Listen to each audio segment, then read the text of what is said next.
Police are reporting that a man who was once listed as one of Westmoreland's most wanted was shot and killed during an alleged confrontation with the security forces in Burn Savannah near Lacovia on Wednesday morning.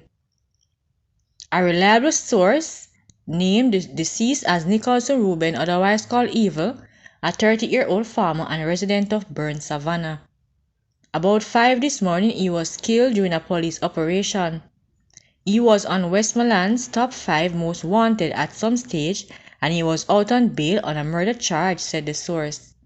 A Beretta 9mm pistol along with 5 9mm cartridges were reportedly seized. A man who has a court case pending was shot and killed in Willowdean, Spanish Town, St. Catherine, Tuesday morning. He has been identified as 33-year-old Lyndon Omar Minot, otherwise called Chubby, a resident of Clayton Way in Willowdean. Minot was on bail for unauthorized possession of firearm. It was reported that around 7 a.m., residents heard loud explosions and summoned the police, who on their arrival found Minot lying motionless on a section of the roadway in front of an empty lot.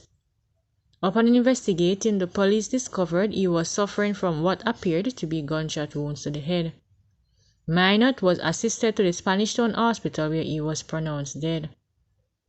The scene and the body were processed and 2 spent casings found. The body was transported to the morgue pending a post-mortem examination. No motive has been established for the killing, the police said. 2 persons, including a woman, are in custody following the seizure of a homemade firearm on Martinique Drive, Retreat in St. Thomas on Sunday, July 30.